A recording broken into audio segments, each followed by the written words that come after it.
hace también parte de un abordaje que ellos vienen realizando en el marco de un espacio de trabajo de cartel que aborda justamente el tema de la interpretación de los sueños.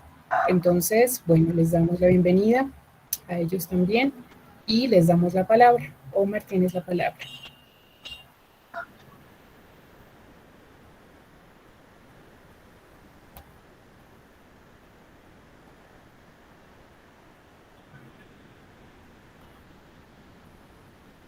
Omar, ¿nos escuchas?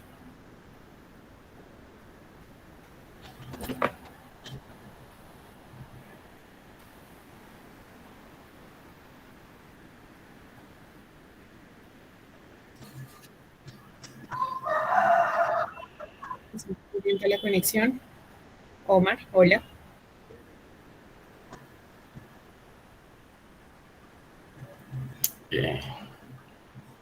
Hola. Pues buenas tardes, ¿verdad? Aquí en Puerto Rico ya son las 12 del mediodía.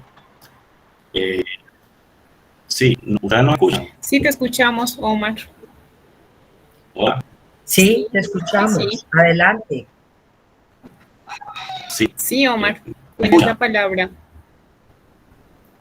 Desconecté el video para que me escuchan.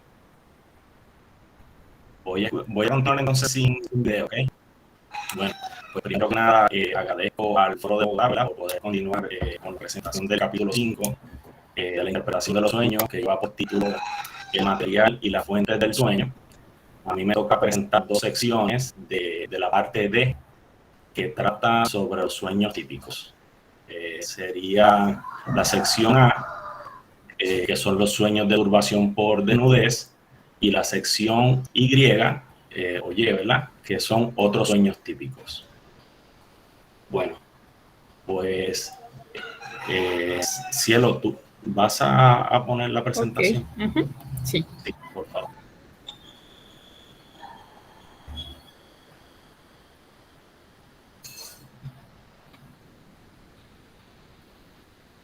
Por favor, me confirman si allí están mirando. Sí, Cielo, se ve ya en la pantalla. Gracias. Muchas gracias a ti. Ok, pues puedes pasar a la próxima imagen.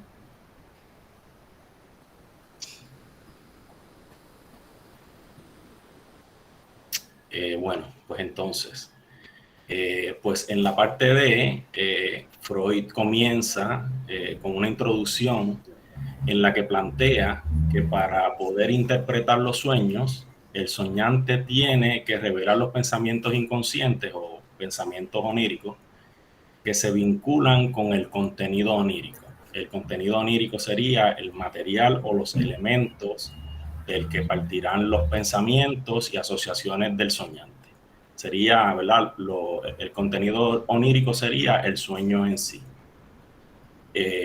Ahora bien, Freud aquí interesa convencer al lector de su método de interpretación y se valdrá de un método de interpretación que él denomina auxiliar, donde no hará falta las asociaciones del soñante. Y él hace la salvedad de que esto va a plantear unas limitaciones, pues la interpretación no contará con todas las asociaciones que pueda hacer el soñante.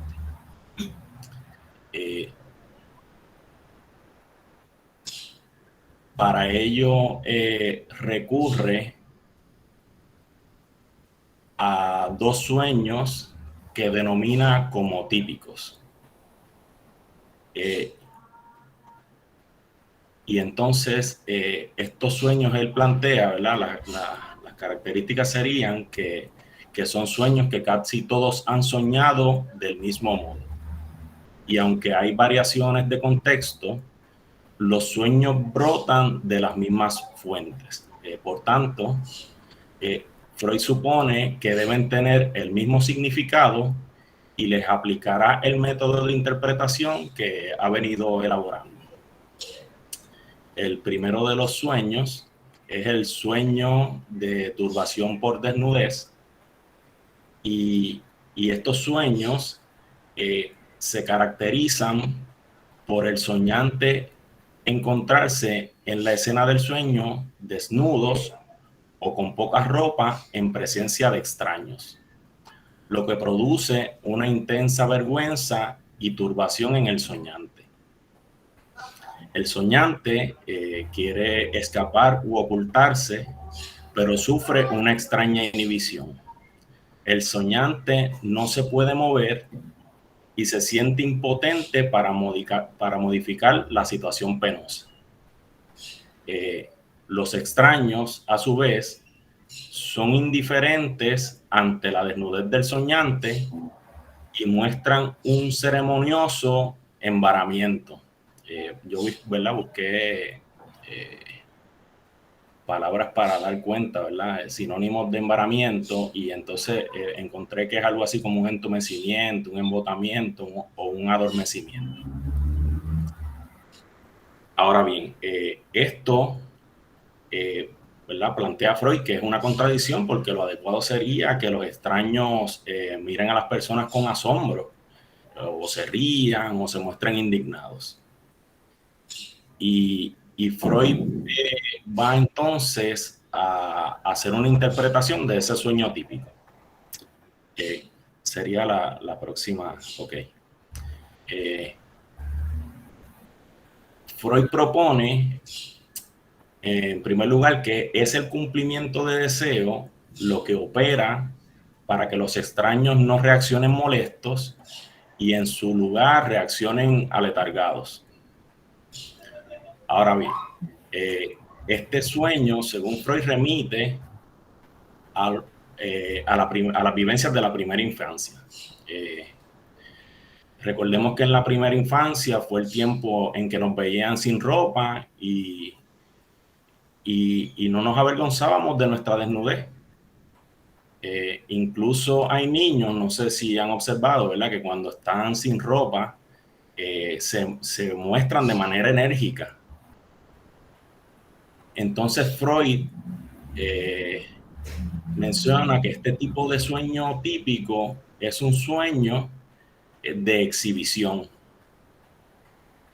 Y esto sería lo que se cumple, el cumplimiento de deseo del sueño. Voy a citar aquí a Freud, que él dice que lo que el sueño pone en lugar de los espectadores primordiales es aquellas excitaciones infantiles.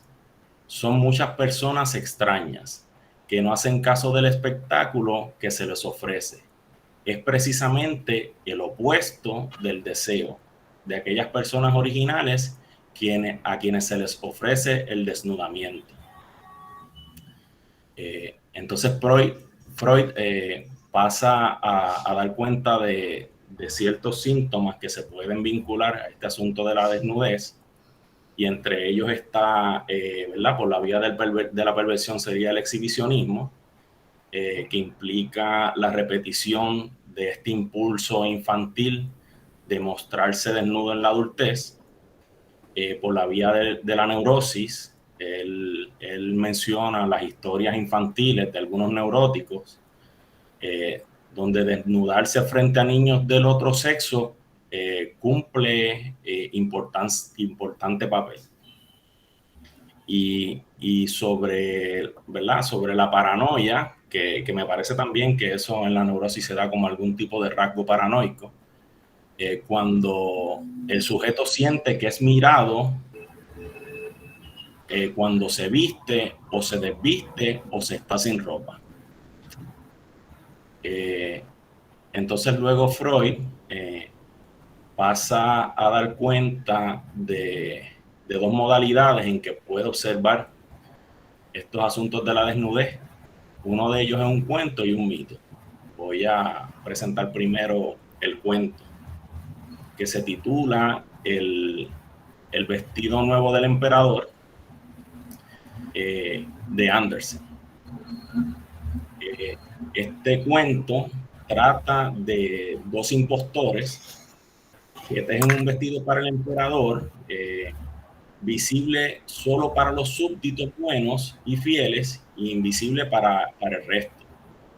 Entonces el emperador se pasea con el vestido y, atemorizados todos por la virtud reveladora de la tela, intentaron aparentar que no les causaba asombro la desnudez del emperador.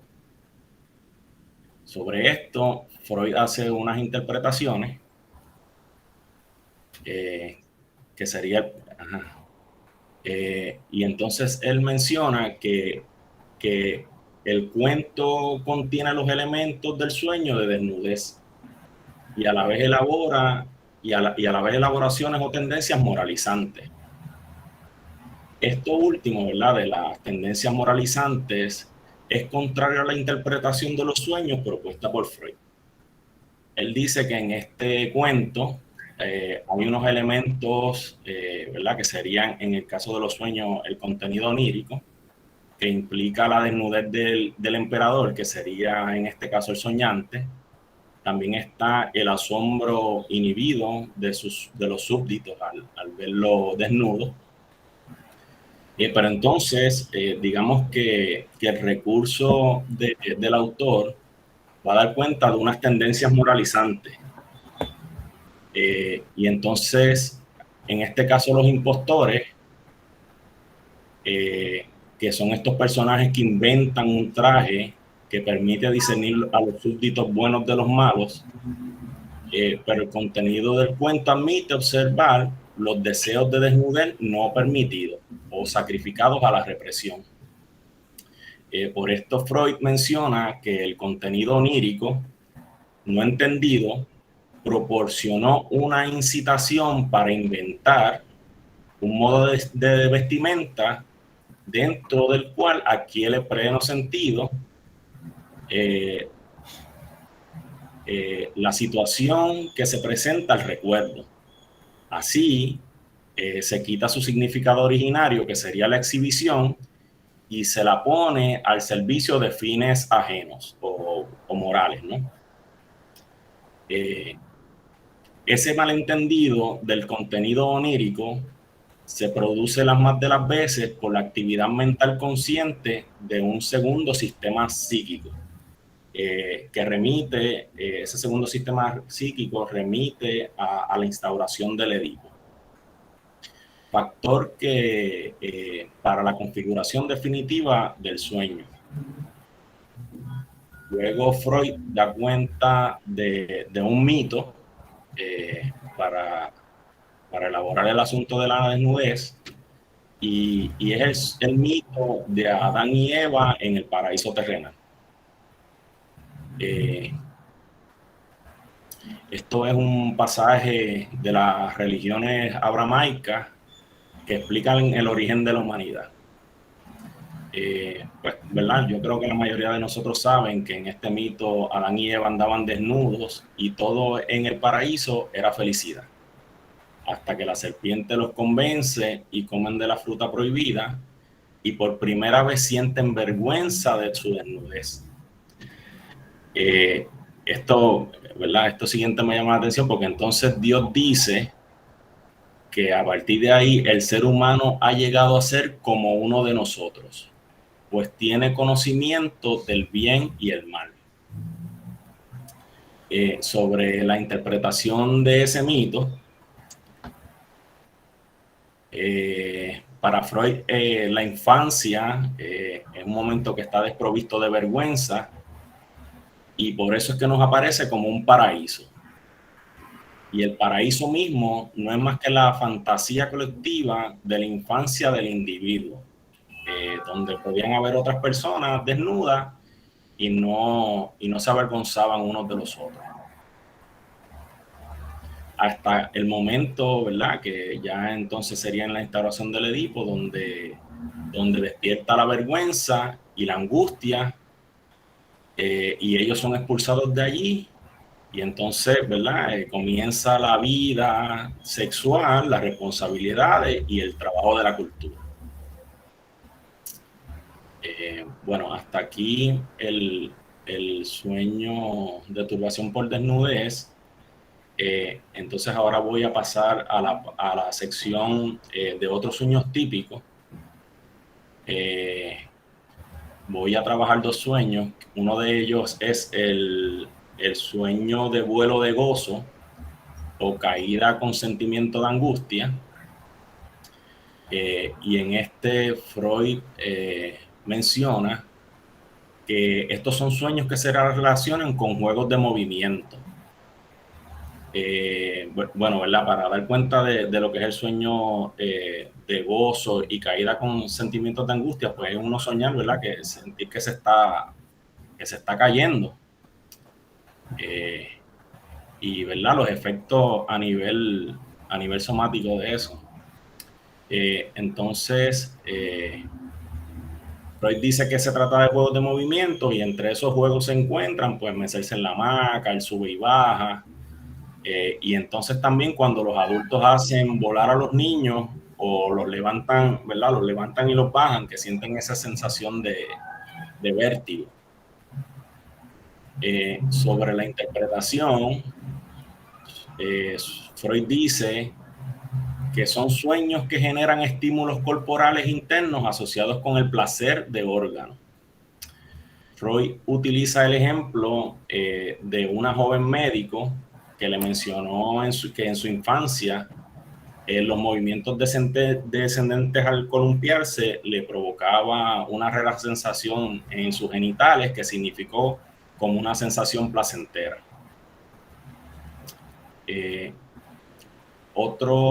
El próximo sueño sería el sueño de examen. Y Freud menciona que estos sueños son sueños de angustia que se caracterizan por pensar que se fracasará en un examen y se deberá repetir el curso o grado académico, pero el soñante objeta la situación pensando que ya aprobó el examen, así que ¿por qué tiene que volver a repetirlo? Estos sueños, por lo general, tienen lugar el día antes de que el soñante tiene algún desempeño que compromete su responsabilidad y conlleva la posibilidad de fracaso. Entonces, en cierta medida, replica una situación de examen.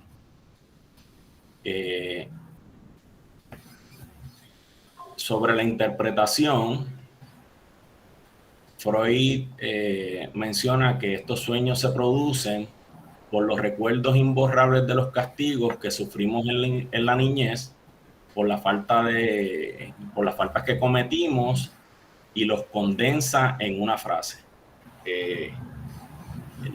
La frase es: ese día es un día de ira, de los exámenes rigurosos, ¿verdad? Me imagino que en todos los países tendrán un decir. Acá en Puerto Rico ¿verdad? Decimos que ese día será candela para dar cuenta del día en que vamos a tomar algún examen. Como son sueños que apuntan a un evento pasado, suele surgir una objeción. Y es que el soñante dice, pero es que ya aprobé el examen. Y ese reclamo, Freud dice que es un consuelo, pero que a la misma vez es una autocrítica que se puede formular de esta manera. Adulto ya y habiendo vivido tanto, sigues haciendo semejantes estupideces y niñerías. Entonces Freud dice que la mezcla de esta autocrítica y consuelo responden al contenido latente, que sería el fundamento del sueño. Y entonces Freud termina asociando estas autocríticas a la repetición de actos sexuales objetados, como en los sueños de suficiencia, que generalmente aluden a la madurez sexual.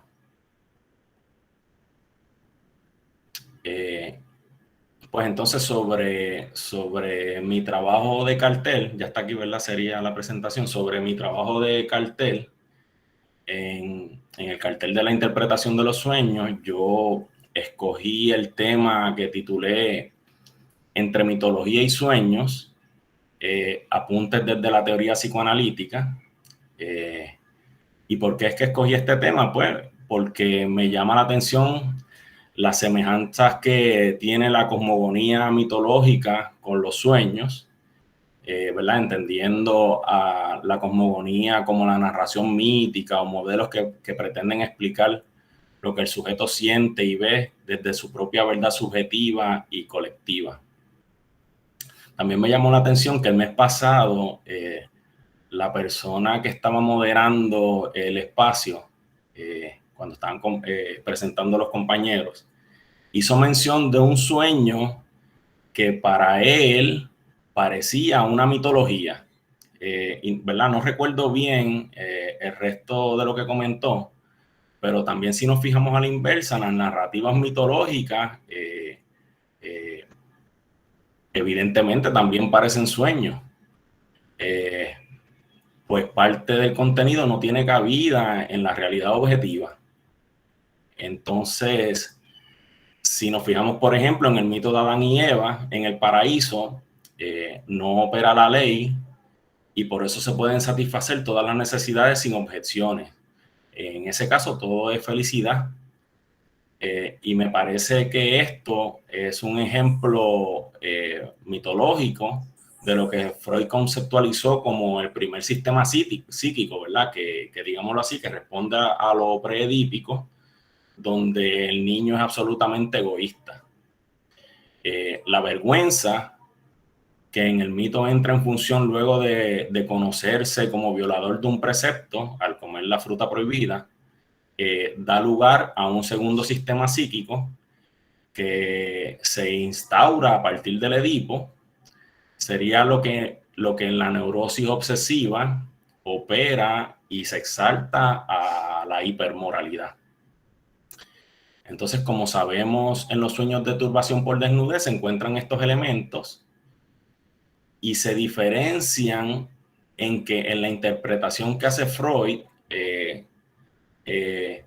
tiene un interés de resaltar el contenido latente, que sería, ¿verdad?, el fundamento que ocupa el psicoanálisis, mientras que el mito interpreta como finalidad el enaltecimiento de la cultura, que si lo pensamos, ¿verdad?, la cultura es muy neurótica. Entonces, parafraseando a Freud, él diría, ¿verdad?, que esta interpretación es un malentendido del contenido onírico, y entonces ese mito, y me atrevería a decir que la mayoría de los mitos, ¿verdad?, de que la mayoría de los mitos prevalece la neurosis, sobre todo la neurosis obsesiva en la cultura. También, ¿verdad?, como parte de los trabajos estoy siguiendo a Claude Lévi-Strauss. Hay dos textos en particular que me llaman la atención. Uno de ellos es el pensamiento salvaje y las estructuras fundamentales del parentesco. Bueno, y para terminar, parafraseo un mito que se encuentra en el texto del pensamiento salvaje de Lévi-Strauss. En ese texto, Lévi-Strauss da cuenta de un rito matrimonial en una civilización originaria del sur de América del Sur, ¿no?, estudiada por él, en que se observa la prohibición del incesto, la pedofilia y también favorece la exogamia. Esta civilización se estructura a partir de una cosmogonía totémica, y el objeto tótem aquí es el ñame, ¿verdad? Es un tubérculo, ¿no?, el ñame, y está atravesado por unos tabúes o preceptos, ¿verdad? En primer lugar, el ñame no puede ser comido antes de que esté listo para ser cosechado. Esa parte de ese mito da cuenta del asunto de la pedofilia. Y debe, en primer lugar, ofrecerse el ñame primero a los vecinos, luego de ser cosechado. Y veremos, ¿verdad?, por qué es que eso se relaciona con la exogamia. En el rito matrimonial, la hija, ¿verdad?, que en esta cultura, y ¿verdad?, tomando en cuenta también que era cuando Lévi-Strauss estaba haciendo sus investigaciones, la mujer es igual que el ñame, un objeto de transacción. Entonces ya la hija, siendo mujer, es ofrecida en matrimonio al hijo del vecino. Luego, en el tiempo de cosecha del ñame, los padres acompañan a su hija a la casa que construyó el hijo, ¿verdad? El hijo del vecino, donde vivirá la nueva pareja. La hija lleva consigo una semilla de ñame que debe ser sembrada en un lugar privilegiado aledaño a la nueva casa y no puede mezclarse o confundirse con otras plantas de ñame. Y entonces así se simboliza el lugar privilegiado que ocupa la familia de la novia y la importancia del cuidado de la novia por parte de su compañero, y eso ahí da cuenta de lo que implica la exogamia. Entonces aquí, ¿verdad? Podemos dar cuenta de cómo el mito ordena y estructura las interacciones humanas dentro de una cultura particular. Y bueno, ¿verdad? Más o menos hasta ahí va mi presentación. Ok, Yomar, muchas gracias por mostrarnos tus elaboraciones, compartir con nosotros tus elaboraciones del trabajo de cartel que vienen realizando. Vamos a dar ahorita paso a la segunda presentación, la presentación de Clara, y posteriormente pondremos el espacio para las preguntas y los comentarios. Entonces, Clara, tienes la palabra. Muy bien, buenas tardes. Entonces, gracias a Omar por el trabajo que nos ha presentado. Yo algo voy a avanzar también en relación al mito, porque algo que hemos encontrado en el cartel es justamente el recurso que Freud hace al mito para dar cuenta del inconsciente. Yo lo voy a presentar también pues en mi exposición. Bueno, pido pues permiso, voy a compartir, voy a compartir el texto que he elaborado sobre la lectura del capítulo 5 de la interpretación de los sueños.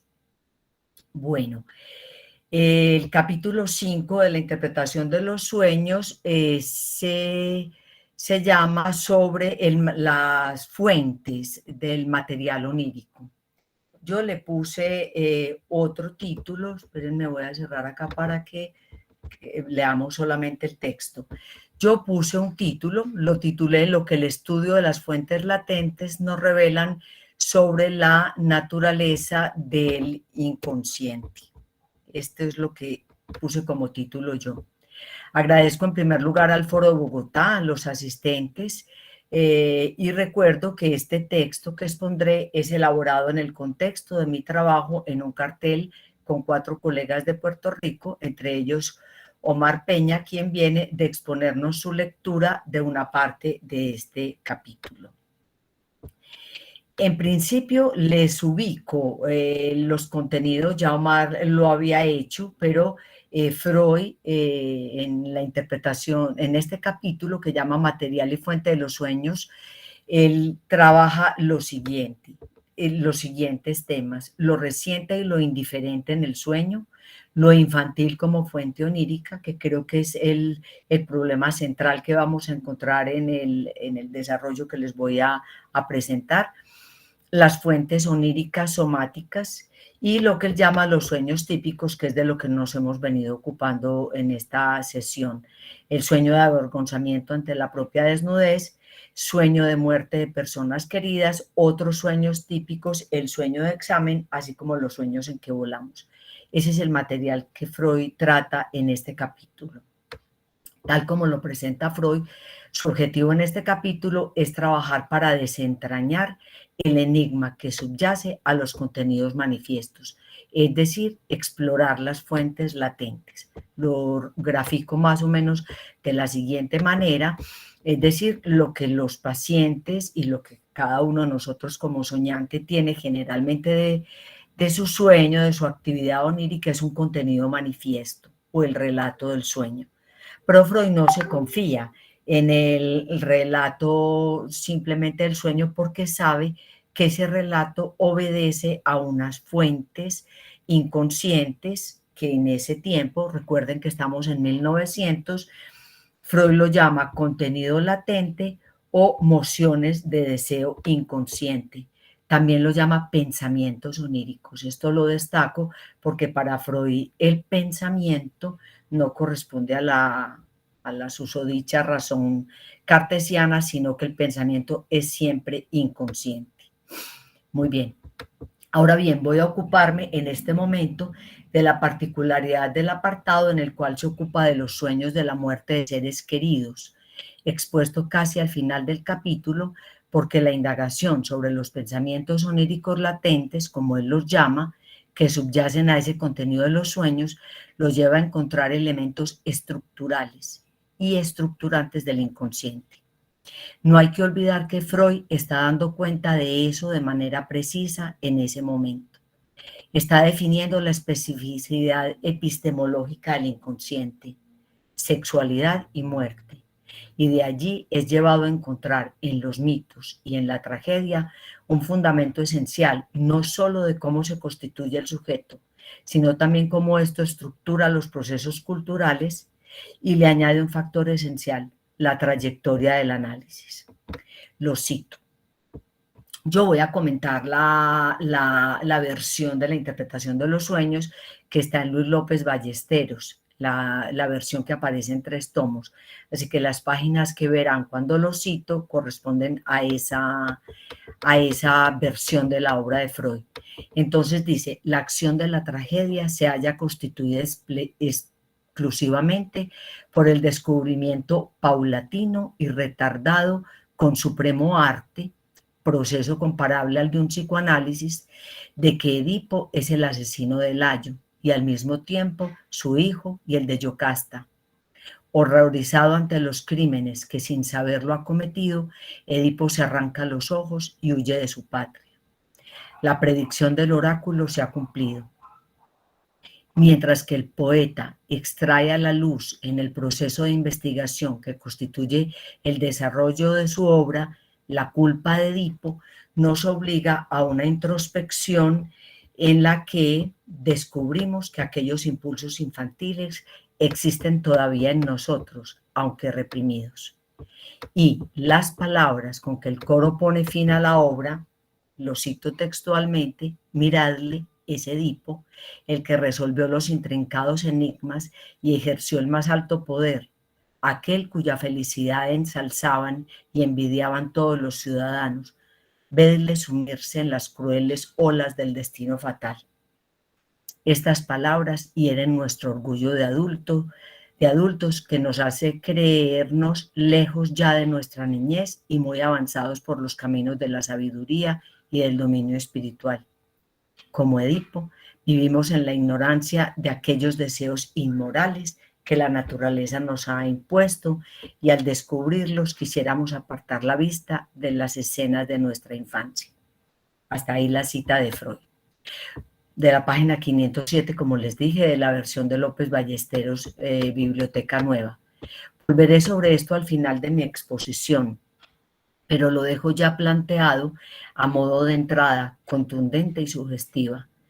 Recordemos además que Freud no tiene aún establecida su teoría psicoanalítica del Edipo, pero en este capítulo abre el telón hacia la tragedia ya con paso firme. Lo que hoy en este momento es mito, devendrá luego en complejo estructural que atravesará la teoría y la clínica freudiana de principio a fin. Sabemos que Lacan se propone ir más allá del mito de Edipo, pero en Freud, en este momento, su apertura hacia la tragedia le permite empezar a formular algo que luego será fundamento de la misma teoría psicoanalítica. Bien, entonces entro directamente al apartado del que me ocuparé. Freud comienza dividiendo 2 tipos de esos sueños con la muerte de seres queridos. Uno en los que no sentimos dolor alguno durante el sueño y otros en los cuales despertamos con el más profundo dolor. En los primeros ha operado un desplazamiento y el sueño revela metafóricamente otra cosa, mientras que en los segundos el sueño es lo que es. Digamos que en el primero hay un encubrimiento de lo real representado y en el segundo se revela como un real puro. Lo citaré en extenso en sus dos primeros párrafos. Nos dice Freud, otros sueños que también hemos de considerar como típicos son aquellos cuyo contenido entraña la muerte de parientes queridos, padres, hermanos, hijos, etc. Ante todo, observamos que estos sueños se dividen en dos clases. Aquellos durante los que no experimentamos dolor alguno, admirándonos al despertar nuestra insensibilidad y poseídos por una profunda aflicción hasta el punto de derramar durmiendo amargas lágrimas. Yo creo que, aunque esto está copiado textualmente, creo que aquí él introduce directamente el segundo tipo de sueños. Pero lo voy a citar porque él los va a exponer. Los primeros no pueden ser considerados como típicos, o sea, en los cuales no tenemos ningún afecto y por tanto no nos interesan de momento. Al analizarlos, hallamos que significan algo muy distinto de lo que constituye su contenido manifiesto y que su función es la de encubrir cualquier deseo latente diferente. Recordemos el de aquella joven que vio ante sí muerto y colocado en el ataúd a su sobrino, el único hijo que le quedaba a su hermana de los dos que había tenido. El análisis nos demostró que este sueño no significaba el deseo de la muerte del niño, sino que encubría el deseo de volver a ver después de larga ausencia a una persona amada a la que en análoga situación, esto es, cuando la muerte de su otro sobrino, había podido contemplar de cerca al sujeto, también después de una prolongada separación. Este deseo, que constituye el verdadero contenido del sueño, no trae consigo motivo ninguno de duelo, razón por la cual no experimenta el sujeto durante él sentimiento alguno doloroso. Observamos aquí que la sensación concomitante al sueño no responde al contenido manifiesto, sino al latente. O sea, el contenido manifiesto es la muerte del niño y el contenido latente, según Freud, es el deseo de volver a encontrar a este hombre. Y que el contenido afectivo ha permanecido libre de la deformación que ha sido objeto el contenido de representaciones. Muy distintos de estos son los sueños en que aparece representada la muerte de un pariente querido y sentimos dolorosos afectos. Su sentido es, en efecto, el que aparece manifiesto en su contenido, o sea, el deseo de que muera la persona a la que se refiere. En cierta medida, luego lo voy a decir también, es que en estos sueños contenido manifiesto y contenido latente son idénticos y corresponden generalmente a los sueños de angustia, es decir, el contenido latente logró vencer la resistencia. Vamos a volver sobre esto luego. Sin embargo, si como he dicho anteriormente, estos sueños ponen en evidencia algo del sueño no metaforizado, no deformado, sino un contenido latente verdadero, no se trata, como nos dice más adelante, que el sujeto desea en la actualidad la muerte de su madre, su padre o un hermano. La fuente de ese deseo entonces hay que ir a buscarla en la vida anímica infantil, fuente primordial de los sueños, siendo esta una de las tesis centrales, no solo de este capítulo, sino del inconsciente mismo para Freud. El deseo que se pone en acto en un sueño procede de la vida infantil, haciéndonos ver que en el sueño continúa viviendo el niño con sus impulsos infantiles. Y al respecto, Freud nos remite a dos grandes desarrollos suyos sobre la infancia. Especialmente nos remite al caso Juanito y a su texto sobre las teorías sexuales infantiles. Ahora bien, el primero de los sueños de muerte de seres queridos que evoca es el de la muerte de un hermano. Y en el desarrollo del tema revela asuntos esenciales de la rivalidad infantil y la lucha mortífera entre hermanos. Se pregunta de dónde obtenemos la idea de que la fraternidad nos lleva a suponer que el vínculo entre hermanos es cariñosísimo. En realidad nos cuesta comprobar que aún en el niño más bueno están los sentimientos de envidia, de hostilidad, egoísmo y hasta crueldad. Pero no es solamente lo que constituye el fundamento del lazo fraterno.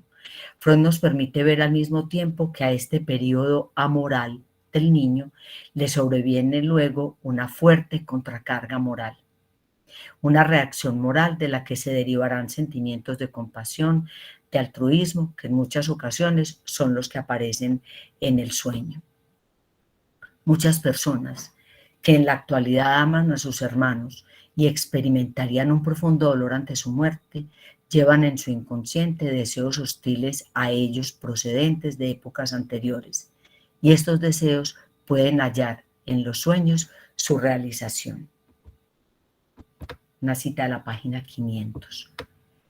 Luego pasa Freud a una nueva pregunta, pero si el deseo infantil de la muerte de los hermanos queda explicado por el egoísmo del niño, que no ven ellos sino competidores, ¿cómo explicar igual deseo frente a la muerte de los padres, quienes significan para él una fuente inagotable de amor y cuya conservación debiera desear, aún por motivos egoístas, siendo como son los que cuidan satisfacer sus necesidades? Ya hallada la solución al deseo de la muerte del hermano en la hostilidad y la segregación, tiene ahora que ir a buscar la solución a este otro problema en las tendencias incestuosas. Una idea monstruosa dice que, sin embargo, hay que explorar mejor. Lo cito. En términos generales, diríamos, pues, que sucede como si desde edad muy temprana surgiese una preferencia sexual. Esto es como si el niño viviese en el padre y la niña en la madre, rivales de su amor, cuya desaparición no pudiese serles sino ventajosa. Así, respecto de la idea que nos hacemos del amor entre hermanos, termina mostrando su reverso. En este punto, igualmente, nos mostrará que los sueños con la muerte de los padres revelan que la mayor parte de la humanidad infringe el cuarto mandamiento, honrar padre y madre. Y nos dice, a mi juicio, el carácter sagrado que hemos reconocido a los preceptos del Decálogo vela nuestra facultad de percepción de la realidad. Y de este modo no nos atrevemos casi a darnos cuenta de que la mayor parte de la humanidad infringe el cuarto mandamiento. Esto me parece una referencia muy, muy interesante de Freud, porque saben que, por ejemplo, cuando él revisa el mandamiento del amor al prójimo como a sí mismo, él dice que hay un reverso de ese mandamiento, y es que la tendencia natural del hombre es a destruir, a humillar al prójimo.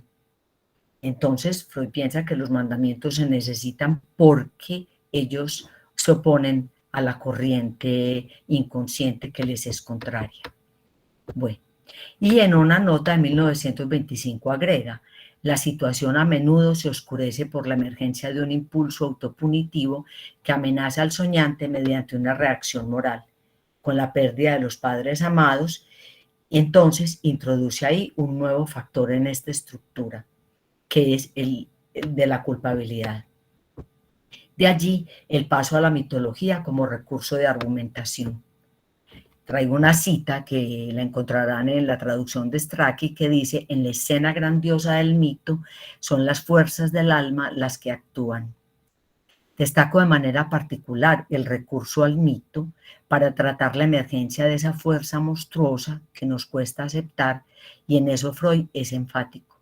Hay un no querer saber sobre ese real inaceptable. Es justamente así como Lacan, en su seminario sobre el mito individual del neurótico, nos dice lo siguiente, lo cito. Se trata de algo que intentaremos expresar en una fórmula esencial que muestra cómo, en el seno de la experiencia analítica, se encuentra algo que, hablando con propiedad, se denomina mito. El mito es precisamente lo que puede ser definido como otorgando una fórmula discursiva a esa cosa que no puede transmitirse al definir a la verdad, ya que la definición de la verdad solo se apoya sobre sí misma y la palabra progresa sobre sí misma, y es en el dominio de la verdad donde ella se constituye. No puede ser apresada ni apresar ese movimiento de acceso a la verdad como una verdad objetiva. Solo puede expresarla en forma mítica, y es exactamente en ese sentido que se puede decir que, hasta cierto punto, aquello en lo que se concretiza la palabra intersubjetiva fundamental es Lacan en su Seminario Cero, tal como se manifiesta en la doctrina analítica, el complejo de Edipo retiene en el interior mismo de la teoría analítica un valor de mito. Lo dice Lacan en el seminario que se llama El mito individual del neurótico, que es su lectura del caso del hombre de las ratas. Vuelvo entonces a Freud, para ver cómo en este capítulo se remite a los mitos para tomar en primer plano el hiperpoder de la tiranía del padre. Y lo cito: los oscuros datos que en la mitología y la leyenda podemos hallar sobre la época primitiva de la sociedad humana nos dan una idea poco agradable de la plenitud de poder del padre, de la tiranía con que él mismo hacía uso de ella. Cronos devora a sus hijos y Júpiter castra a su padre y le arrebata el trono. Cuanto más ilimitado era el poder del padre en la antigua familia, tanto más había de considerar a su hijo y sucesor como un enemigo, y mayor había de ser la impaciencia del hijo por alcanzar el poder de la muerte de su progenitor. Este deseo, que no puede ser realizado en la vigilia, se realiza en el sueño. Igualmente, nos recuerda que bien puede no ser el deseo del adulto, sino que en el sueño se realiza el deseo infantil, un deseo que tiene su fuente en la más temprana infancia. Es lo que la clínica con los psiconeuróticos en análisis le permitieron descubrir, que los deseos sexuales infantiles despiertan muy temprano y perduran en el inconsciente como emociones activas de deseo que se manifestarán de manera deformada si logran vencer la resistencia y se manifestarán como un deseo de muerte acompañado de un sentimiento de culpa que puede manifestarse como autopunitivo. El contenido latente entonces logra vencer en este caso la resistencia, pero el carácter autopunitivo y la culpa recuperan la censura. Lo que no pasa en los sueños de angustia, en los cuales para Freud es claro. En ellos, frente a la muerte de los seres queridos, el deseo que, debiendo permanecer reprimido, encuentra un camino para eludir la censura y la deformación, y el afecto que acompaña el despertar es la angustia, puesto que solo se produce el sueño de angustia cuando la censura es vencida total o parcialmente. Una cita de la página 510, un poco más adelante de donde estoy comentando la introducción del mito por parte de Freud, para tratar de dar cuenta de eso que es irrepresentable e insoportable para el soñante. Hay muchas viñetas que Freud nos expone. Este capítulo es un capítulo rico en el recurso a la clínica. Traigo aquí una de ellas, el de un obsesivo para quien su neurosis le hacía casi imposible la vida. Es un hombre, nos aclara Freud, de elevado sentido moral y gran cultura. ¿Qué era lo que caracterizaba a este sujeto? La preocupación de que mataba a todos los que con él se cruzaban le impedía salir a la calle. Encerrado así en su casa, pasaba el día ordenando los medios con los que sería posible probar la coartada en caso de ser acusado de algún asesinato cometido en la ciudad. El análisis, mediante el cual, nos dice Freud, consiguió una completa curación, reveló como fundamento de esta penosa representación obsesiva el impulso de matar a su padre, persona de extremada severidad, sentido inconscientemente con horror por nuestro sujeto a la edad de 7 años, pero que naturalmente procedía de épocas mucho más tempranas de su infancia. Después de la dolorosa enfermedad que llevó a su padre al sepulcro, teniendo ya el sujeto 31 años, surgió en él el reproche obsesivo que adoptó la forma de la fobia antes indicada. De una persona capaz de precipitar a su padre a un abismo desde la cima de una montaña, ha de esperarse que no estimará en mucho la vida de aquellos a los que ningún lazo los une. Así pues, lo mejor que podía hacer era permanecer encerrado en su cuarto. Es una viñeta que Freud trae, página 505. Los impulsos hostiles hallados en los neuróticos, en sus sueños, en el análisis, no es finalmente otra cosa que una estructura universal, es decir, no se diferencian de los que han permanecido en la normalidad. Ahora, lo que Edipo y Hamlet nos enseñan. Freud se sirve esta vez tal vez la primera de la tragedia de Edipo, para dar cuenta del conflicto inconsciente más poderoso, el deseo incestuoso y el deseo parricida, pilares fundamentales. Extrae de la tragedia de Edipo Rey una estructura universal. Él encuentra que esta tragedia continúa conmoviendo a la humanidad contemporánea tanto como al griego de la antigüedad, por una razón. El rey tebano entraña algo que hiere en todo hombre una íntima esencia natural. Si el destino de Edipo nos conmueve, dice Freud, es porque hubiera podido ser el nuestro y porque el oráculo ha suspendido igual maldición sobre nuestras cabezas antes de que naciéramos.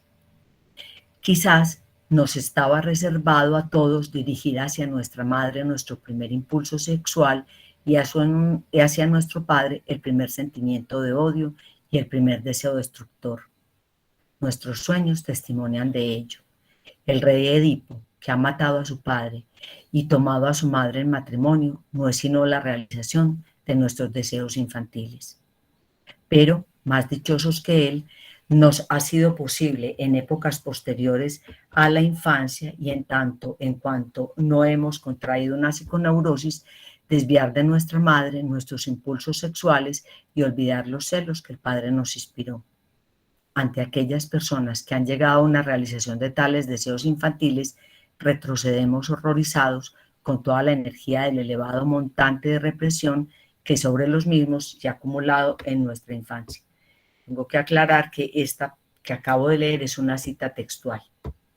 Entonces nos dice Freud, mientras que el poeta extrae a la luz en el proceso de investigación que constituye el desarrollo de su obra, La culpa de Edipo nos obliga a una introspección en la que descubrimos que aquellos impulsos infantiles existen todavía en nosotros, aunque reprimidos. En segundo lugar, se remite a Hamlet, de Shakespeare, una obra separada a varios siglos de la tragedia y sin embargo tiene el mismo contenido, con alguna variación, como una manera distinta de tratar la misma materia. O sea, Freud va a tratar a Hamlet y a Edipo como el mismo núcleo. Y nos va a mostrar una pequeña diferencia. Dice que esa pequeña diferencia la atribuye a la diferencia espiritual de ambos periodos de la civilización y el progreso que a través de los siglos va efectuando la represión en la vida espiritual. Entonces lo cito también. En Edipo Rey queda exteriorizada y realizada como en el sueño la infantil fantasía optativa, base de la tragedia. Por lo contrario, en Hamlet permanece dicha fantasía reprimida y solo por los efectos coactivos que de ella emanan nos enteramos de su existencia, situación análoga a la de la neurosis. La creación de Shakespeare nos demuestra de este modo la singular posibilidad de obtener un arrollador efecto trágico, dejando en plena oscuridad el carácter del protagonista. Vemos desde luego que la obra se halla basada en la vacilación de Hamlet. Mientras Edipo no vacila, Hamlet no puede realizar el acto que tiene que realizar. El texto no nos revela los motivos de tal indecisión, pero es lo que Freud va a tratar de mostrarnos, por qué Hamlet no es capaz de realizar la acción que tiene que hacer. Según la opinión hoy dominante iniciada por Goethe, representa a Hamlet aquel tipo de hombre cuya viva fuerza de acción queda paralizada por el exuberante desarrollo de la actividad intelectual. Freud nos va a decir, voy a pasar directo un poco más, a decir que en realidad Hamlet es capaz de realizar cualquier hazaña. Hamlet es un hombre de acción realmente, pero lo único que no es capaz de hacer, lo que en él está impedido, es la venganza contra el hombre que ha usurpado en el trono y en el lecho conyugal el puesto de su padre. O sea, contra aquel que le muestra la realización de sus deseos infantiles. Es decir, Claudio realizó el deseo incestuoso infantil del Hamlet. Es, digamos, lo que Freud nos muestra en la oposición entre Edipo y Hamlet. El odio que había de impulsarle a la venganza queda sustituido en él por reproches contra sí mismo y escrúpulos de conciencia que le muestran incurso en los mismos delitos que está llamado a castigar en el rey Claudio. de estas consideraciones con las que no hemos hecho sino traducir a lo consciente lo que en el alma del protagonista tiene que permanecer inconsciente. Entonces, para concluir, recapitulemos. Si la tesis que Freud viene desarrollando en su gran obra es que el sueño es una realización de deseos, en este capítulo nos va a revelar la verdadera naturaleza del deseo en juego. Primero, que la fuente primordial de los sueños es lo infantil. Él dice, en el sueño el sujeto permanece infantil. Nos revela que lo que está en la naturaleza de ese deseo es la muerte y la sexualidad. El egoísmo del alma infantil. Todos los sueños sin excepción son realización del deseo egoísta. La verdad de la afirmación en el texto se refiere a que entre los impulsos provocadores de un sueño de estos sueños tipo inconsciente, frecuentemente encontramos los impulsos egoístas que parecen haber sido desapercibidos en la vida despierta. Los impulsos hostiles hallados en los neuróticos en sus sueños en el análisis no es finalmente otra cosa que una estructura universal. Es decir, como lo dice, por ejemplo, en el malestar en la cultura, la verdad oculta es que hay que tener en cuenta que en la vida anímica nos habita, es una pulsión mortífera. Como lo dice, o sea que la tendencia es a explotar al prójimo laboralmente sin retribución, sexualmente sin su consentimiento, a humillarlo, a martirizarlo y si es posible asesinarlo. Es una cita del malestar en la cultura. Imposible abandonar el tema de los sueños típicos de la muerte de seres queridos sin aclarar aún más la teoría de los sueños. Se da en ellos el caso, nada común, de que la idea onírica, formada por el deseo reprimido, escapa a toda censura y aparece inmodificada en el contenido manifiesto y se manifiesta entonces como un sueño de angustia. Este hecho tiene que ser facilitado por circunstancias especiales. Lo estoy citando. Hay en efecto dos factores que lo favorecen. En primer lugar, no existe deseo alguno del que nos creamos más lejanos. Opinamos que ni siquiera en sueños pudiera ocurrírsenos desear cosas semejantes y de este modo resulta que la censura no se halla preparada a tal monstruosidad. Les recuerdo pues que la expresión que Freud utiliza para estas mociones de deseo inconscientes que revelan estos sueños, él la define como monstruosidad, algo de lo que no queremos saber. Análogamente a como las leyes de Solón no sabían encontrar un castigo proporcionado al delito del parricidio. Pero además, el deseo reprimido e insospechado recibe con gran frecuencia en estos casos el apoyo de un resto diurno relativo a las preocupaciones que durante la vigilia hemos abrigado con respecto a la vida de personas que nos son queridas. Y aquí remito al primer apartado de este capítulo en el que Freud indaga cuál es el lugar que tiene en la producción de un sueño el contenido reciente.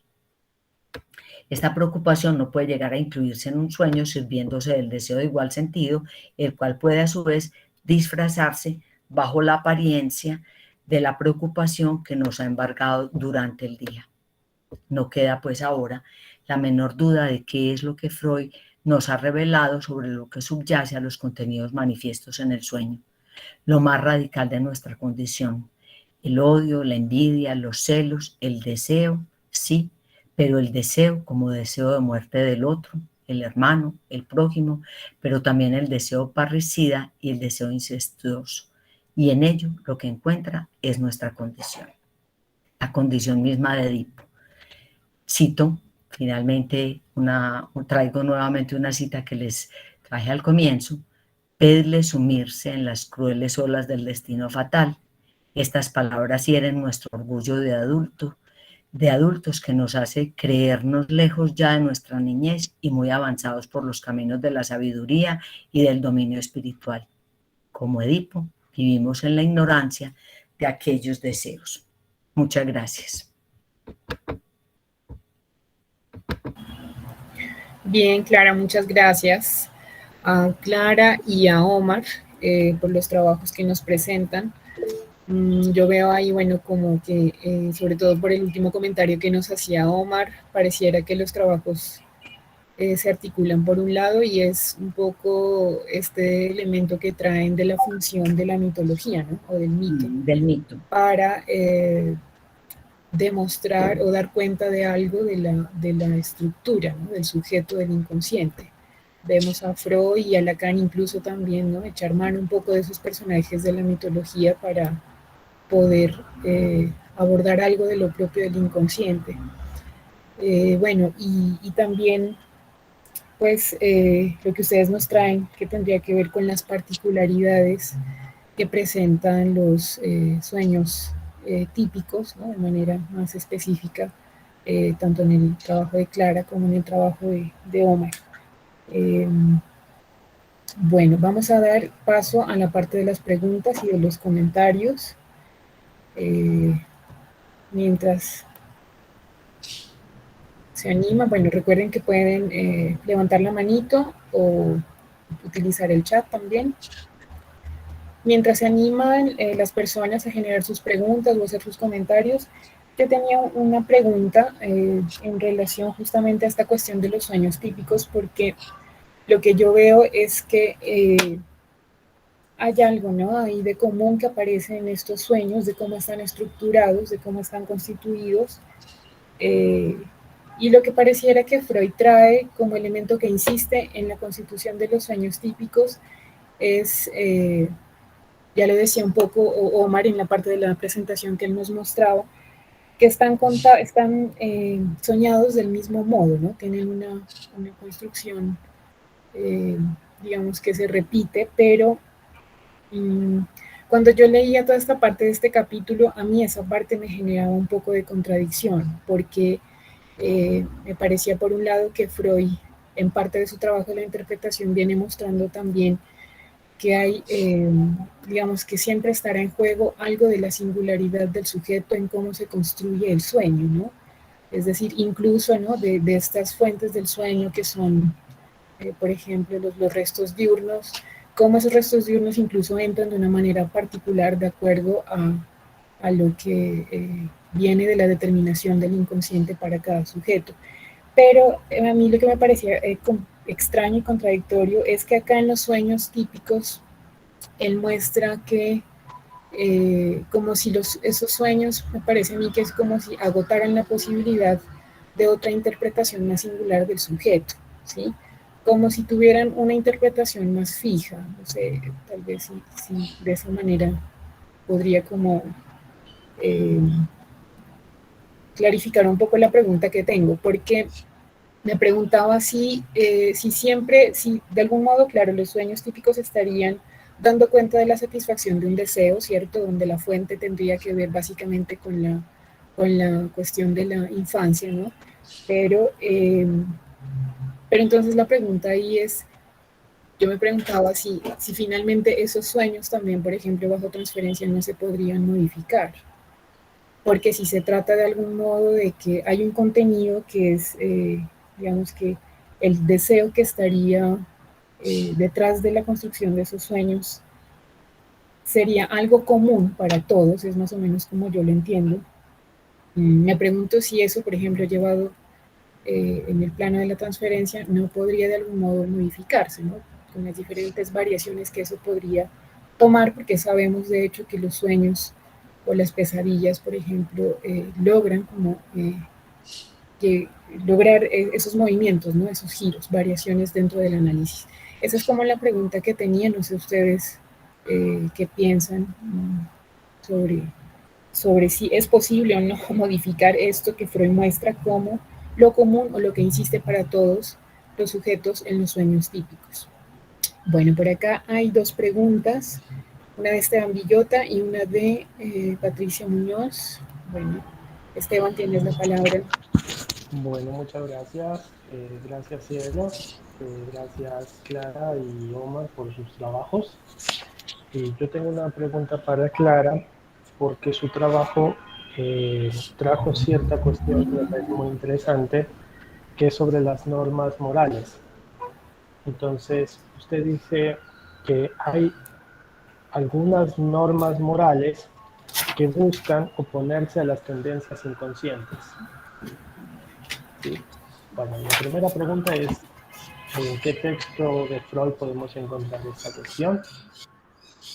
La segunda es que la creación de las leyes entonces tendría como una análoga explicación al superyo, porque en esa relación podríamos ver que el superyo tendría la misma relación con el inconsciente. Y bueno, hasta ahí de esas dos preguntas.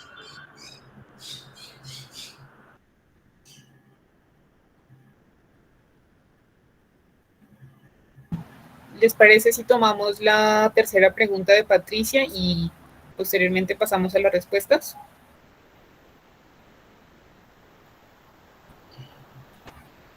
Clara, tienes el micrófono apagado. Perdón. Sí, estoy de acuerdo. Okay. Escuchemos la pregunta de Patricia y pasamos a la respuesta. Vale. Bueno, buenos días a todos. Muchas gracias por los trabajos, esta actividad que propone el Foro de Bogotá. Yo me quedé, para mí, la relación con el mito me parece muy importante, ese recurso al mito y como nos la traen como una fórmula discursiva que tiene que ver con la verdad. Ese punto, sobre todo que Clara trabajó en la página 6, tiene una cita de Lacan, que me quedé pensando, porque Lacan al final de su enseñanza sabemos que empieza a trabajar la verdad como mentirosa, como un medio decir. Entonces estaba tratando de acomodar porque de todas maneras el mito sigue estando en todo el tiempo para Lacan como algo importante, porque por ejemplo en la primera ponencia me llamó mucho la atención el mito del ñame. Me pareció muy increíble ese ejemplo porque realmente trae esos puntos esenciales, ¿cierto? De la prohibición y de sí, pues de algo que no se toca, que tiene que ver pues con la madre, con las relaciones incestuosas. Bueno, era eso, como esa relación, porque anoté la página de Clara porque me quedé pensando en eso, en esa referencia. Gracias, muchas gracias. Es muy interesante, es muy importante volver a Freud y es una fuente inagotable. Gracias. Muy bien, gracias a ti. Vamos a buscar la página 6, pero es en donde está la cita de la definición del mito, que Lacan hace en el mito individual. Bueno, ¿quién? Omar, ¿tú quieres comenzar respondiendo o qué piensas, Cielo? ¿Cómo procedemos? Sí. Bueno, si les parece, claro, ¿verdad? Quiero hacer unos comentarios a lo que mencionó Cielo. Y precisamente también Freud menciona en el texto, ¿verdad? Que él está dando cuenta de la utilización de estos sueños que él los plantea como típicos, en un intento, ¿verdad?, de que el lector pueda captar lo que él va elaborando de la interpretación a modo, yo diría, como genérico, ¿verdad? Pero sí también él hace la salvedad de que hay asuntos del sueño, ¿verdad? Como por ejemplo el asunto de contexto, que esos sí no son interpretables de manera típica, ¿verdad? No sé, por ejemplo, yo voy a dar cuenta de este sueño de turbación por desnudez porque yo precisamente tuve un sueño así, ¿no? Y el contexto es en mi escuela secundaria, ¿verdad? Digamos que eso es entre la edad de 12 a 14 años. Y yo recuerdo que en esa escuela suena el timbre para cambio de clase Eso lo que implica es que todo el mundo sale de los salones y se encuentra en el pasillo, y de repente me doy cuenta que estoy en ropa interior, ¿verdad? Y todo lo que plantea el sueño, las personas estaban caminando, nadie me miraba, pero yo tenía una vergüenza increíble. Entonces, ¿verdad? Me parece que ahí escapa a lo típico el asunto de contexto, por qué el sueño fue en ese lugar en particular. Eso por un lado. También por otro lado, yo creo que eso fue una pregunta que nosotros también discutimos en el cartel, ¿verdad? El cuidado que hay que tener de no asumir esto como norma, y entonces si un paciente, ¿verdad?, está haciendo una elaboración, quizás de un sueño que uno pueda asociarlo con lo típico, no descartar las posibilidades de interpretación que genere, ¿verdad?, que se genere en ese contexto.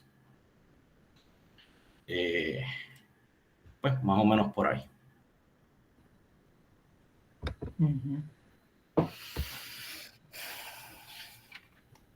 Bueno, sí, voy a intentar yo también como responder algo, porque en nuestro cartel nosotros nos debatimos mucho sobre este carácter de típico, porque Freud los llama típicos, porque es interesante, pero si ustedes siguieron nuestras exposiciones, es evidente que Freud no encuentra un sentido, o sea, no le da sentido propiamente dicho a esos sueños, sino que encuentra una estructura del inconsciente.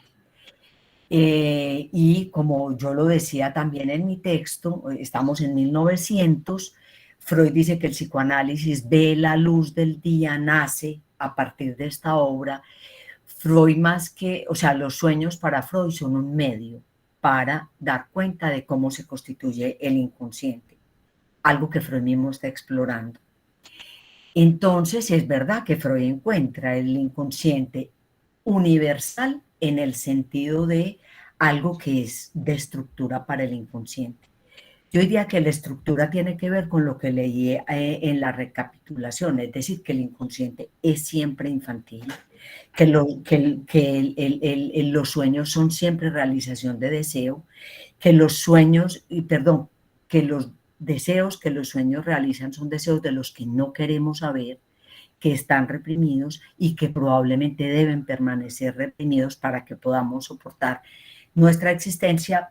Y el mito de Edipo y Hamlet le sirven para demostrar cómo en el inconsciente, y esto habrá que ver cómo en el uno por uno se historiza, se representa y la posición que cada uno asume, pero en el inconsciente están básicamente para Freud sexualidad y muerte, deseos incestuosos y deseo parricida. ¿Cómo eso? Voy a la pregunta de Cielo. ¿Cómo eso se articula para cada sujeto? Es lo que la experiencia analítica misma trae. Y me parece muy interesante la pregunta. Yo voy a ampliar un poquito algo por lo siguiente. Freud no es ingenuo. Nunca lo sumaré yo entre los ingenuos. Pero él toma algo mismo porque, digamos, lo trae como de la tragedia. Y él lo cita, ay, espérenme que no quiero perder la cita, que se las voy a remitir. O sea, si tienen la versión de Luis López Ballesteros, en la página 508, él se hace más o menos la misma pregunta, ¿cierto? Y entonces dice que en ese mismo texto de Sófocles hallamos una inequívoca indicación de que la leyenda de Edipo procede de un antiquísimo tema onírico. Es decir, cuando Edipo está interrogado por su lugar en su esquema de pareja parental, digámoslo así, la propia Yocasta, para tratar de tranquilizarlo, lo dice así directamente Freud, dice, para tranquilizar a Edipo, ignorante aún de la verdad, pero preocupado por el recuerdo de la predicción del oráculo, le dice Yocasta que tranquilo, que el sueño de incesto es soñado por muchos hombres y carece, a su juicio, de una significación particular. Dice, son muchos los hombres que han soñado con que cohabitan con su madre, etcétera, etcétera. Yocasta intenta tranquilizar a Edipo con la teoría universal del Edipo. Es cierto, es decir, muchos lo han hecho, pero Freud muestra que en esa tentativa de servirse del mito para tranquilizar a cada uno, es decir, de lo universal para tranquilizar a lo particular, no hacemos más que omitir lo más importante. O sea que Freud lo sabe. Freud está encontrando la estructura del inconsciente, pero y así como en el capítulo 6 y en el capítulo 7 que vamos a trabajar, nos va a dar cuenta de las reglas de su funcionamiento, que son condensación y desplazamiento, que Lacan equipara a las leyes del lenguaje, metáfora y metonimia.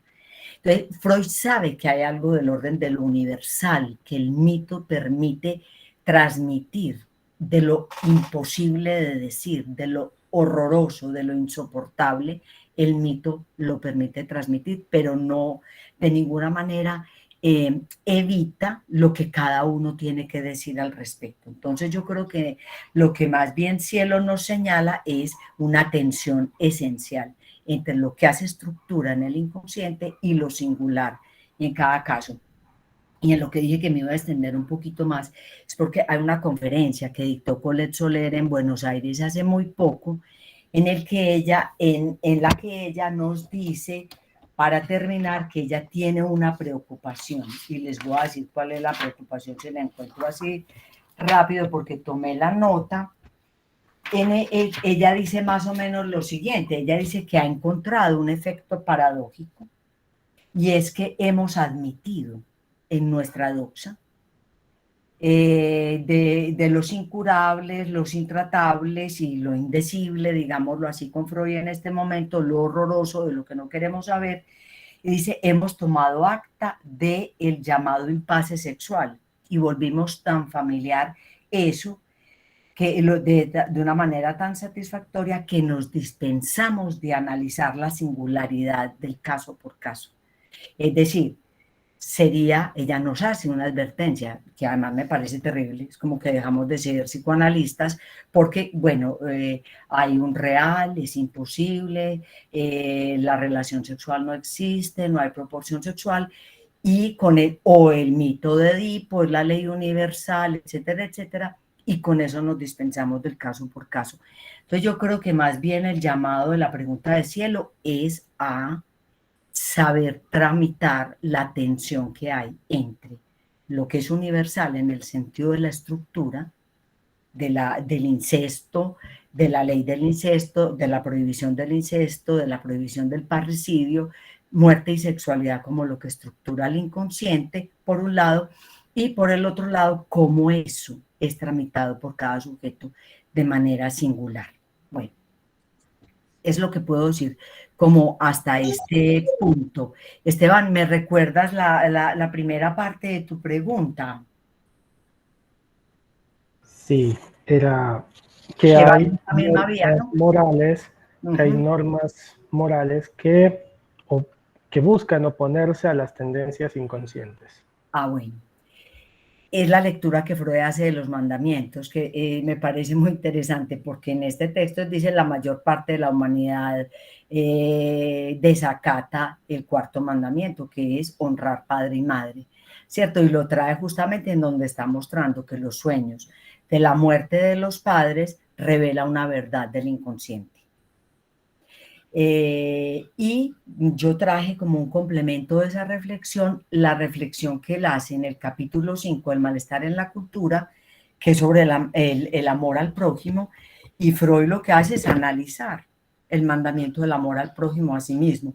No sé si ya lo tienes revisado, pero te remito allá con esa perspectiva, porque Freud dice, la verdad oculta, es decir, la tendencia inconsciente fundamental que subyace como reverso al mandamiento del amor al prójimo, es que la tendencia nuestra es a matar al prójimo, a humillarlo, sí, a martirizarlo, ¿cierto?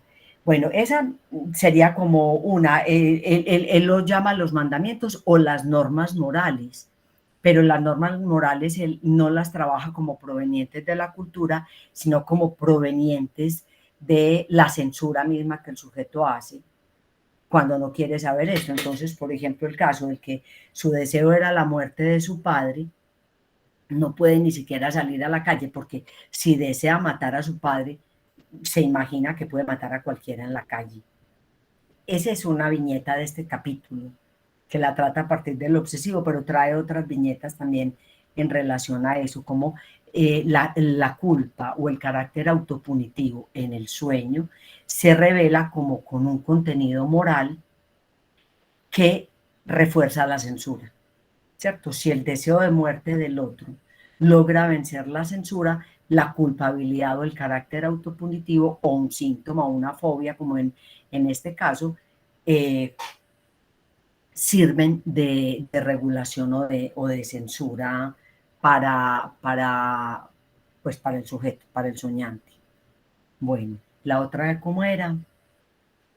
Era que, o sea, bueno, la explicación de esas cuestiones de las leyes tendría análogo explicación al superyo, porque básicamente era la misma lógica de cómo el superyo se hace respuesta al inconsciente y esa cuestión. ¿Sabes una cosa? Yo, sí, claro, acá lo anoté, pero no recordé bien el contexto de tu pregunta.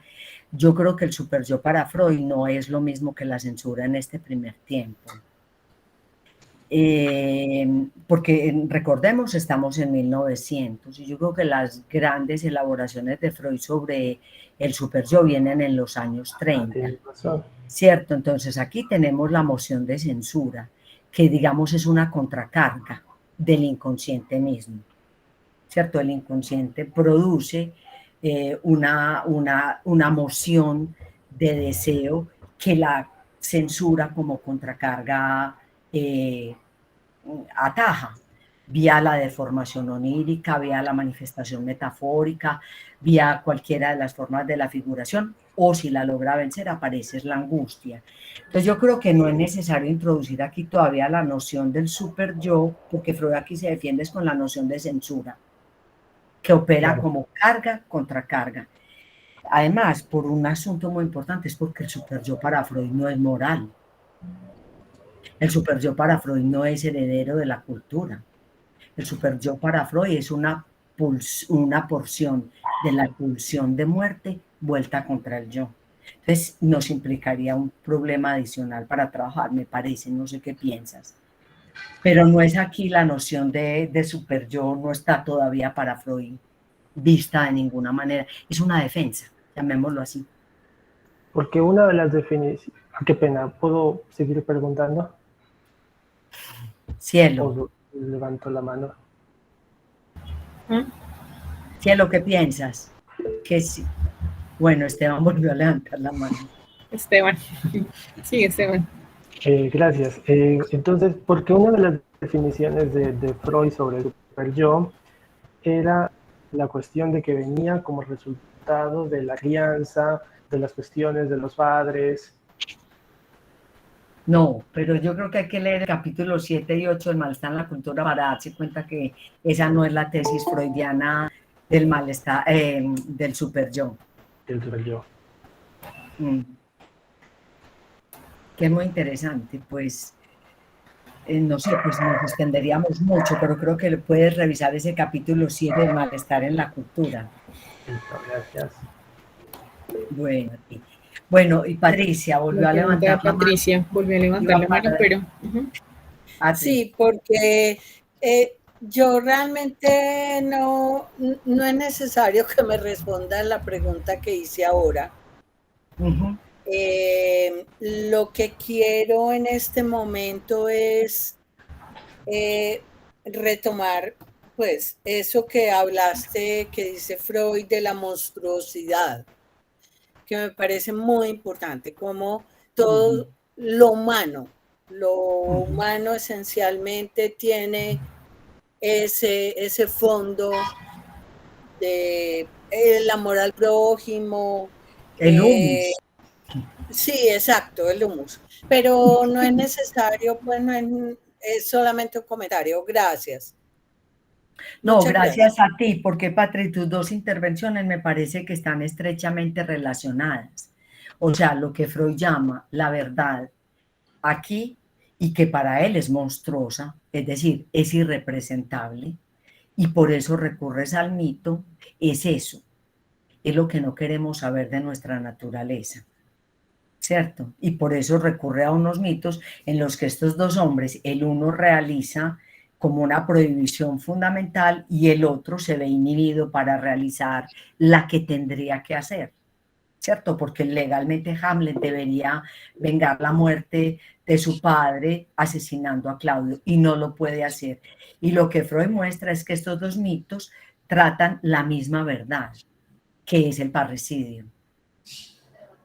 Entonces, el uno lo realiza sin saberlo, porque es muy bella como Freud describe el mito de Edipo en este capítulo, y el otro, dado que aquel a quien debe matar ha realizado su propio deseo inconsciente, se ve impedido para esa acción. Pero creo que los dos tienen ese punto. Ahora, yo no estoy muy segura de que Freud crea que la verdad toda se puede decir. Si no, no tendría que manifestarse de manera deformada, censurada, desfigurada, de tal manera que ni siquiera sabemos cuál es el verdadero contenido del sueño. Bueno, muy bien. Y Lacan dice, me parece interesante que el mito le presta una versión discursiva a lo irrepresentable. ¿Cierto? Bueno. Esteban, tienes la palabra. Gracias, Cielo. Entonces, una pregunta para Omar. Respecto de lo que usted nos estaba aclarando sobre típico, puedo entender entonces que lo típico no es genérico. Uh-huh. Bueno, digamos que Freud, ¿verdad? Vuelvo otra vez, es que Freud se vale de estos ejemplos para poder dar cuenta de lo que él ha venido elaborando sobre su interpretación, sobre su método de interpretación. Pero él siempre ha hecho la salvedad, ¿verdad? De que precisamente va a haber otros elementos que va a contar un soñante y esos elementos, digámoslo así, son parte de ¿verdad? De lo particular de cada cual. En algún momento Freud dice, ¿verdad? Que estas interpretaciones van a ser muy limitadas y es precisamente porque no se cuenta con todas las elaboraciones que pueda hacer un soñante, ¿verdad? Si han venido mirando los capítulos anteriores, las elaboraciones que hace Freud sobre los sueños son sumamente complejas y responden precisamente a que hay un soñante allí, ¿verdad? Que está dando cuenta en análisis de todos esos pensamientos oníricos que va asociando.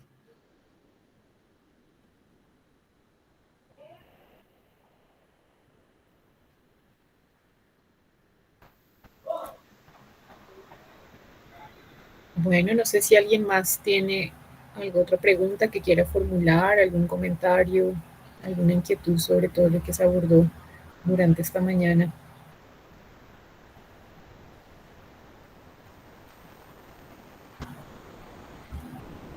A mí me parecía interesante. Aquí hay una pregunta de Gloria. Gloria, tienes la palabra. Cielo, creo que Yerel levantó la mano primero. ¿Quién? Creo que es Yerel. Yo vi No, la mano. No, solamente Okay. está levantada tu mano. Bueno, ok.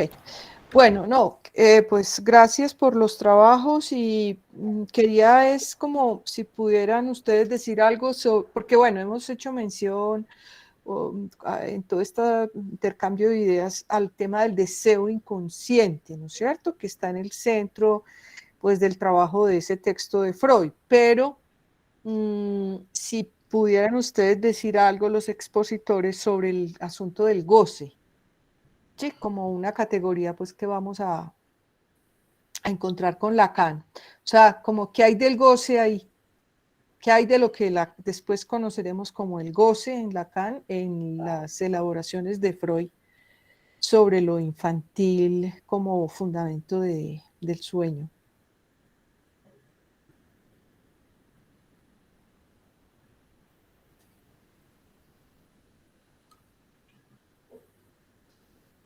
Pues en principio yo creo que tu pregunta incluye la respuesta y es que de alguna manera ya tú equiparas este deseo de Freud, este deseo pulsional de Freud, deseo inconsciente con la noción de goce que vendrá muchos años, 80 años después con Lacan, 70 años después con Lacan, y es que digamos, una de las primeras aproximaciones a la noción de goce de Lacan es una satisfacción pulsional, ¿cierto?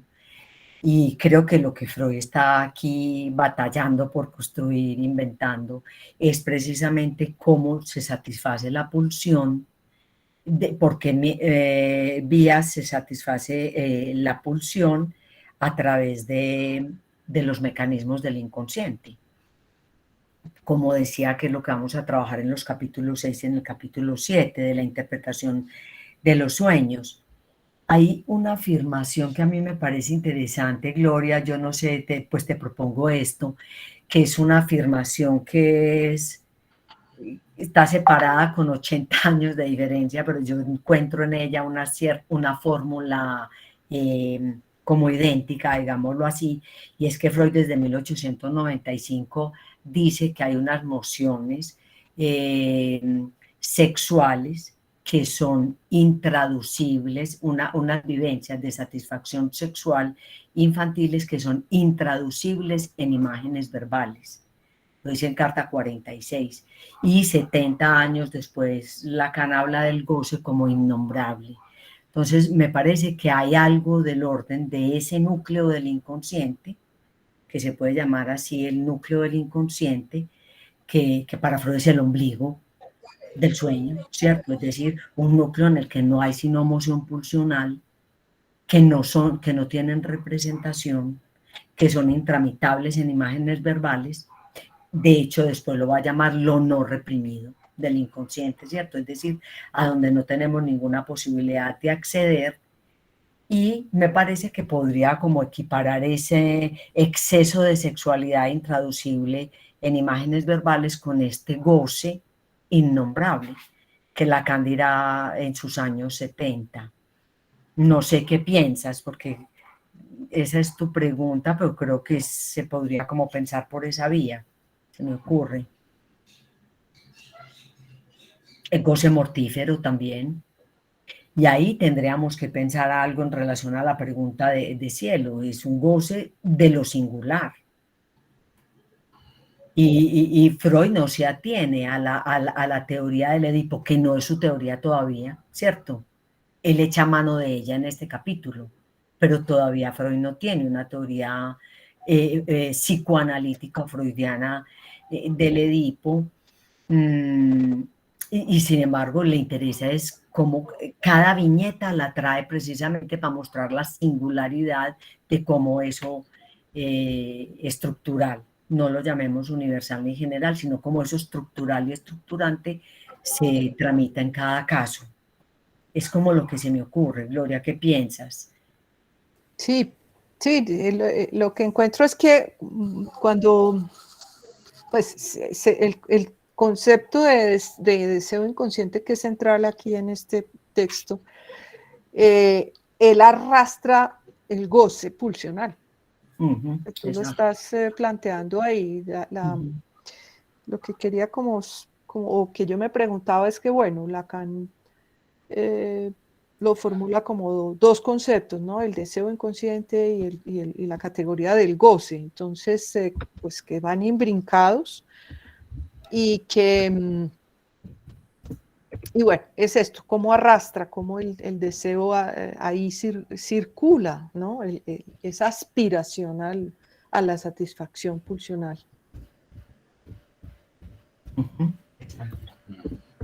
Sí, lo que queda como problema, yo hago el ingrediente, es cuál es la especificidad del deseo y cuál es la especificidad del goce, si es que hay alguna. Sí, hay un punto de especificidad cuando decimos el deseo inconsciente y cuando hablamos del goce o hablamos de la satisfacción pulsional. Es la articulación entre esas dos cosas que seguro están imbrincadas en este texto, ¿sí? Bajo la figura del deseo inconsciente. Mm.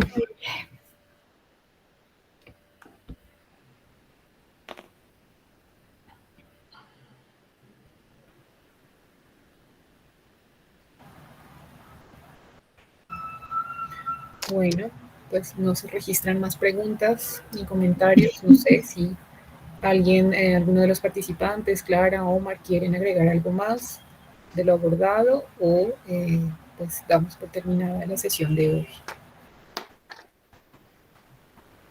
Sí, solamente agradecer e invitar a nuestros asistentes para el semestre entrante, porque vamos a continuar este trabajo en el que nos pusimos de leer a Freud en la interpretación de los sueños, casi que muy letra a letra, pues ha sido como nuestro propósito, ¿cierto? Invitarlos para continuar.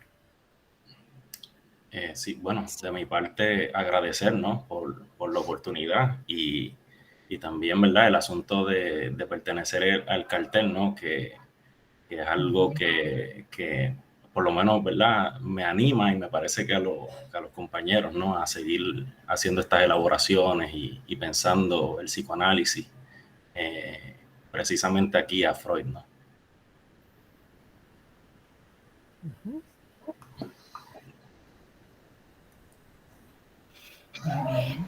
Bueno, entonces Clara, Omar, muchas gracias por habernos compartido las indagaciones que vienen realizando en el marco de su trabajo de cartel. Y bueno, esperamos que estos abordajes del día de hoy, las inquietudes que puedan quedar, pues nos permitan seguir trabajando en la siguiente sesión del coloquio. Entonces, bueno, les agradecemos a todos por habernos acompañado y los esperamos en la próxima sesión. Muchas gracias. En febrero del 22. Sí, perdón. Sí. Vamos ya para el 4 el año de febrero. Bueno, Sí, bueno, muy bien. gracias. Entonces, Bueno, muchas gracias. chao, chao, gracias. Chao, feliz Navidad a todos.